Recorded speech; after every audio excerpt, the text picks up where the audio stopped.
intensity and fight of your guys? It seemed like Nebraska was in the back, in a lot of those matches, but your guys' intensity seemed like it went up. Yeah, a lot of good practice tonight, I'd say. A lot of tough situations, having to go get takedowns, and so yeah, I think it was a great match for us. Good, really good preparation. Obviously, it's a really good team. They're good at every weight, and some of those guys are some of the guys you're going to need to beat if you want to be a national champ. So it's a great preparation. Cael, can you just talk about Nebraska's hand fighting tonight? It just seemed like that's what kind of kept some of the guys at bay that couldn't get to their offense that normally does. Yeah, I mean, that's just a tactic we're seeing from most teams. They're kind of jabbing us in the face and backing up, right? That's just, we see it every week, so it's nothing new. We just have to be able to close the gap and get in there and get to our tie-ups and do our thing. But it's nothing new. It's something, we're used to that. It's hard to wrestle, for sure. It is hard to wrestle. Refs don't really call stalling traditionally anymore, so it's just part of something. It's just the way it is. So we gotta get in there and make it happen. Coach, when you guys challenged PJ's takedown attempt in the first period, what explanation did you get for not winning that challenge? And at the end of Braden's match, can you just walk us through what happened there?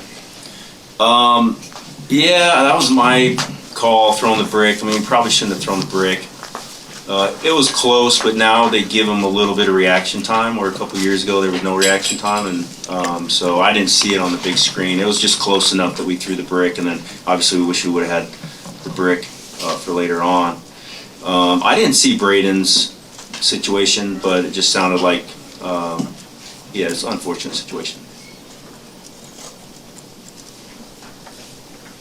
Cael, throughout the match, it seemed like there was a few times where there was some clear frustration on the mat from your wrestlers, seemingly due to that stalling. Is that the sense you got being down there, or was it just kind of some coincidence going on, such as Levi, Braden, and all that? Frustration? I don't know you're wrestling a good team, and you're not always going to have your best night, or as a team maybe we're a little flat, but that's okay. That happens. That's part of things cycle, and it's not to take any, we wrestled a great team, obviously, so one of the teams we knew this would be a great duel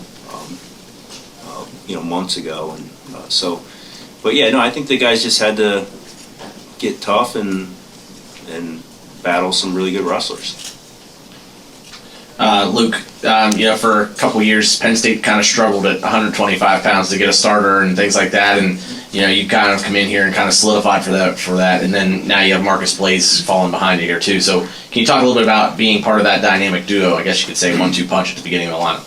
Yeah, I mean, I think it's obviously I feel like our lineup is just it's not really a 1-2 punch. It's pretty much like a 10-punch knockout, I would say.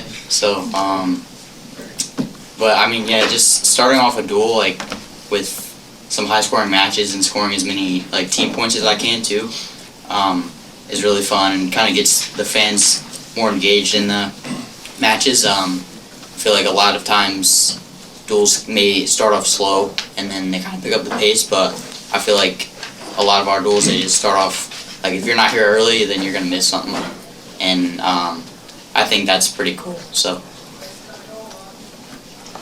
Cael, it looked like Levi dug pretty deep there. It was a real tight match. You talked about him, his leadership, his experience. What did you see from him there, the way he was able to finish out that match? And he needed that win at a key juncture, maybe against Nebraska.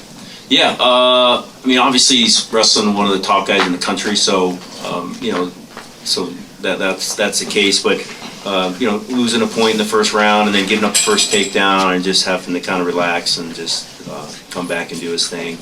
It was good to see. Right, he just showed a lot of poise and just tough stuff. So yeah, that was a good match. I mean, the dual score was pretty tight at that point too. So that's a match you want to get. Cael, Luke put it pretty well with the 10-punch knockout, but the luxury that you have, what is that like when you go to the break? It's 10-9, and you've got 4 number ones coming up in a row. Yeah, that sounds pretty good. I hadn't never really thought about that. But yeah, we love our lineup. We love our guys. I mean, we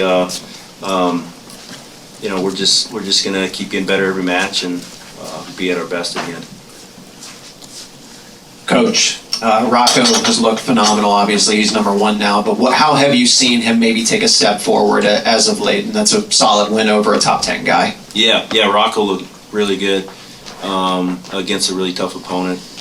And I just think it just looks like he's firing on all cylinders, just confident, and hit several different takedowns. So looked good. Everything looks solid. So yeah, he's looks like he's getting better every match. Time for two more. Coach, you had Matt Campbell in the crowd tonight. He talked about when he got introduced, both and then again tonight on Big Ten Network, about your and his relationship. So from your perspective, what's it like to have him now at Penn State and cheering you guys on tonight? Yeah, I mean he's just a, our kind of guy. I mean just fits right in. Really, I think similar perspective and focus. And I don't know him real well. I mean I'm looking forward to spending more time with him. I mean, we've communicated back and forth a few times and talked on the phone, but I think he's going to do a great job. And I think we're in a good spot. Last one. Cael, can you just talk about that match for PJ against the defending champion in their intro? Maybe what can he take from that, or maybe what can maybe be improved upon, or anything like that? I think it's a great match for him to get. It's a tough loss, obviously, in the double right-out kind of situation. But I mean, it's just a situation where we gotta go get a takedown, and just obviously tough opponent. Tactically, he's hard to get to, and he's strong in a lot of positions. So, but PJ's gonna be fine. He'll just learn from it, keep getting better, and that's the name of the game.